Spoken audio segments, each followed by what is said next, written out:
Hello students, আমি Nitish sir জ্ঞানজ্যোতি coaching সেন্টারের পক্ষ থেকে তোমাদের প্রত্যেককে জানাই আরো একবার স্বাগত। তো ইতিমধ্যে তোমাদের প্রস্তুতি চূড়ান্ত পর্যায়ে, আগামী কাল পরশু থেকে শুরু হচ্ছে তোমাদের সমস্ত সাবজেক্টের কিন্তু পরীক্ষাগুলো প্রায় শুরু হয়ে যাচ্ছে। তোমাদের অ্যাডমিট কার্ড ডাউনলোড তোমরা করে নেবে। তো তার আগে আমি বলে রাখি, প্রথমত তোমাদের অনেকেরই প্রশ্ন থাকে যারা এনইপি 4 ইয়ার আন্ডার গ্র্যাজুয়েট প্রোগ্রামের অধীনস্থ বিভিন্ন কলেজগুলোতে নর্থ বেঙ্গলের আন্ডারে আর কি নর্থ বেঙ্গল ইউনিভার্সিটি আন্ডারে বিভিন্ন কলেজগুলোতে পড়াশোনা করছো, তাদের অনেকেরই প্রশ্ন থাকে যে স্যার আমরা কত নম্বরের প্রশ্নগুলো কত পেজ লিখবো। অনেকের এই প্রশ্নটা থাকে। তো সেই প্রশ্নটার কিন্তু আমি একটা মানে উত্তর, তোমাদের এই প্রশ্নের উত্তর নিয়ে আজকে হাজির হয়েছি। অনেক স্টুডেন্ট আমায় ফোন করে বলছে যে স্যার আমরা কত পৃষ্ঠা লিখবো, আপনি এই নোটটা দিয়েছেন এই নোটটা খুব ছোট, আপনি এই নোটটা দিয়েছেন এই নোটটা বড়। কিছু কিছু স্টুডেন্টের কমপ্লেইন থাকে যে স্যার নোট ছোট হয়ে যাচ্ছে, কিছু কিছু স্টুডেন্ট বলছে স্যার বড় হয়ে যাচ্ছে। যারা পড়তে পারে তাদের কাছে ছোট হয়ে যাচ্ছে, যারা পড়তে পারে না তাদের কাছে বড় হয়ে যাচ্ছে। তো এবার আমরা একটা মিডিয়াম বা মধ্যম মানের নোটস গুলো কিন্তু প্রোভাইড করি তোমাদেরকে, অতিরিক্ত বড় কিন্তু আমরা প্রোভাইড করি না, তার কারণ সময়ের মধ্যে তোমাদের লেখাটাও শেষ করতে হবে। এবার দেখা গেল যে কোনো একটা স্টুডেন্টস, ভাবো এটা খুব ভালো করে ধৈর্য ধরে লাস্ট অব্দি আমাদের ভিডিওটা দেখো, তার কারণ এটা খুব ইম্পর্টেন্ট একটা বিষয়, এটা খুব জানা প্রয়োজন যে তোমরা কত নম্বরের জন্য কত পৃষ্ঠা লিখবে। খুব ভালো করে জাস্ট 5 থেকে 7 মিনিটের একটা ভিডিও আমি করব এখন, সেটার মাধ্যমে আমি খুব ভালো করে বলে দেবো। দেখো তোমাদের আমি বেসিক্যালি ধরে রাখি, মানে এক্সেপ্ট তোমার ইংলিশ বাদে, ইংলিশ যেহেতু লিটারেচারের ব্যাপার সেহেতু ওটা আমাদের লিটারেচারের ম্যাম যে আছে সে বলে দেবে, কিন্তু বাদ বাকি যে আর্টসের যে সমস্ত সাবজেক্টস গুলো রয়েছে, আমি বাংলার কথা বলি, আমি পলিটিক্যাল সায়েন্সের কথা বলি, হিস্ট্রির কথা বলি, সোসিওলজির কথা বলি, ফিলোসফির কথা, ফিলোসফি ও লজিক্যাল পেপার, সেটাও খুব একটা বেশি বড় লেখার নেই।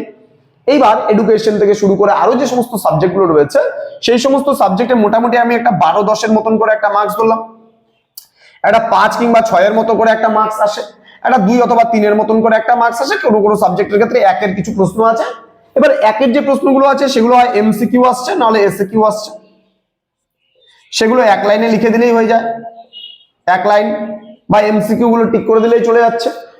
2 এবং 3 গুলো মোটামুটি আমি ধরে রাখলাম, 2 যেগুলো আছে সেগুলো কিন্তু মোটামুটি ধরো 2 লাইনও হতে পারে, কোনটা হয়তো একটু 4-5 লাইনও হতে পারে, প্রশ্ন বুঝে।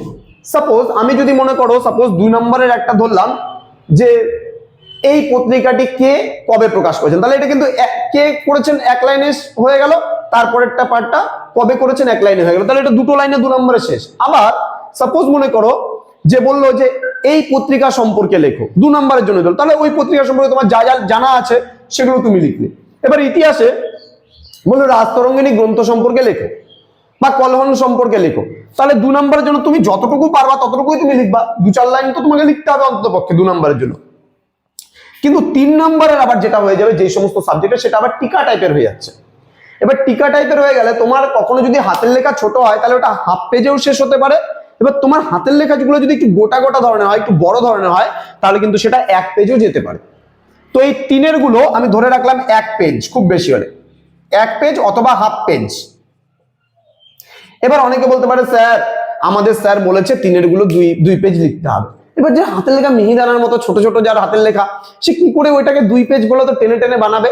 সম্ভব না। কেউ বলতে স্যার আমাকে 1 পেজ লিখতে বলেছে, পেজ কিন্তু তোমার নিজের কাছে। তোমার হাতের লেখা যদি ছোট হয় তাহলে তোমার হাফ পেজেই সেটা শেষ হয়ে যেতে পারে। এবার যদি তোমার হাতের লেখা বড় হয় তাহলে কিন্তু সেটা 1 পেজও পুরোপুরি দাঁড়াতে পারে। আমি কখনোই বলবো না যে এটা এত পেজ লেখা উচিত। মোটামুটি মধ্যম মানের হাতের লেখা, যাদের গোটা গোটা স্পষ্ট হাতের লেখা, তাদের কিন্তু 3 নম্বরের প্রশ্নগুলো দেখা যাচ্ছে যে 10-12 লাইন 15 লাইন কিন্তু যায়। তাহলে এই 10-12-15 লাইন যে যাচ্ছে 3 প্রশ্নগুলো, তাহলে এবার দেখা গেল 10-15 লাইন কেউ হচ্ছে দেখা গেল হাফ পেজেও কাটিয়ে দিতে পারে, কেউ আবার 10-15 লাইন 1 পেজও নিয়ে নেয়। তো এটা তার কাছে। মোটামুটি আমি মিডিয়াম যদি একটা হাতের লেখা ধরি, গোটা গোটা স্পষ্ট হস্তাক্ষর যদি আমি ধরি, তাহলে মোটামুটি 1 পেজ কিংবা হাফ পেজ দাঁড়াচ্ছে। এবার 5 অথবা 6 মার্কসের গুলো যেগুলো রয়েছে সেগুলো আমি ধরে রাখলাম 2 পেজ। 2 পেজ থেকে কারো 1.5 পেজও হতে পারে, যাদের হাতের লেখা একটু ছোট 1.5 পেজও হতে পারে, কারো আবার বা 2.5 পেজও চলে যেতে পারে যাদের হাতের লেখা অতিরিক্ত বড়। তাহলে আমি বললাম 1.5 থেকে 2 পেজ কিংবা 2.5 পেজ যেতে পারে 6 গুলো, ঠিক আছে? এটা তার কিন্তু লেখার ধরন অনুযায়ী। হ্যাঁ, এবার 10 কিংবা 12 নম্বরের যে প্রশ্নগুলো রয়েছে মিনিমাম আমি ধরে রাখলাম 3 পেজ। যাদের খুব হাতের লেখা ছোট তাদের দেখলাম 3 পেজ, ঠিক আছে?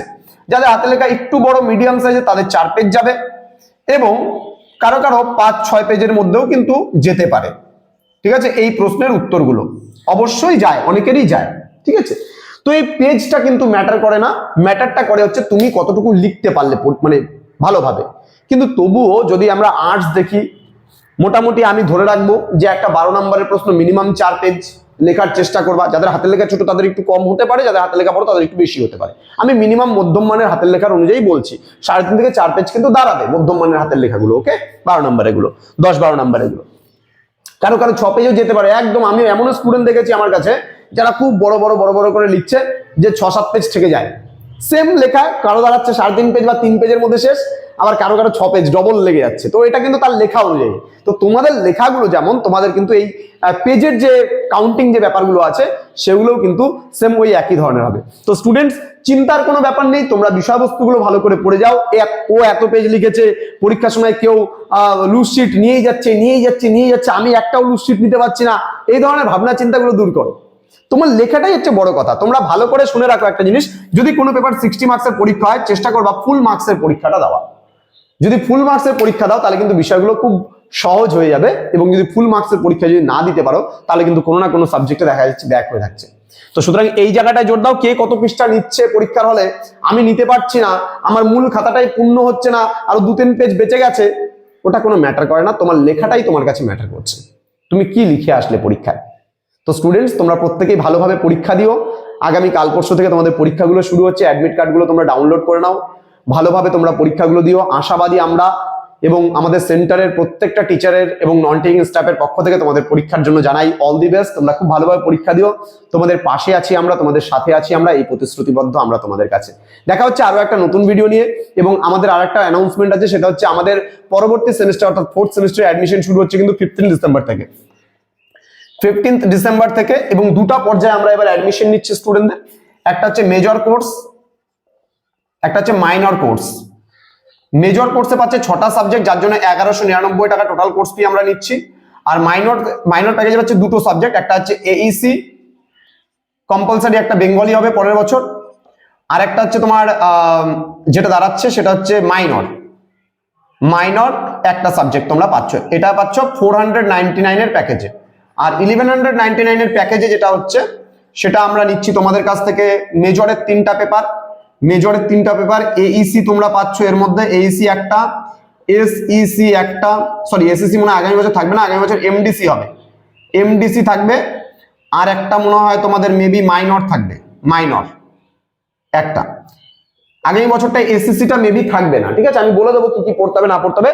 এসএসসির বদলে তোমার থাকবে এমডিসি। এই 6টা প্যাকেজের তোমরা পাচ্ছ মাত্র 1199 টাকা পুরো সেমিস্টারের কোর্স ফি। তো 15 ডিসেম্বর থেকে তোমরা অ্যাডমিশনটা আমাদের কাছে করে নেবে। আমাদের কিন্তু যে ক্লাসটা, সেই ক্লাসটা আরম্ভ হবে কিন্তু জানুয়ারির প্রতিটা স্যার ম্যামের 2nd থেকে। 2nd জানুয়ারি থেকে আমরা ক্লাসগুলো আরম্ভ করছি পরবর্তী সেমিস্টারের। আমাদের বিভিন্ন স্যার ম্যাডামরা যারা রয়েছেন, আমরা 2nd জানুয়ারি থেকে কিন্তু আমরা অলরেডি আমাদের পরবর্তী সেমিস্টারটা শুরু করছি। তো স্টুডেন্টস, তোমরা এবং তোমাদের বন্ধু বান্ধবরা যারা অ্যাডমিশন নিতে চাইছো, তারা 15 ডিসেম্বর থেকে শুরু করে 31 ডিসেম্বরের মধ্যে অবশ্যই অ্যাডমিশনগুলো নিয়ে নেবে। দেখা হচ্ছে তোমাদের সঙ্গে খুব তাড়াতাড়ি আরো একটা নতুন ক্লাস নিয়ে। তোমরা প্রত্যেকে ভালো থেকো, সুস্থ থেকো। Thank you so much, thanks for watching. After all, thank you.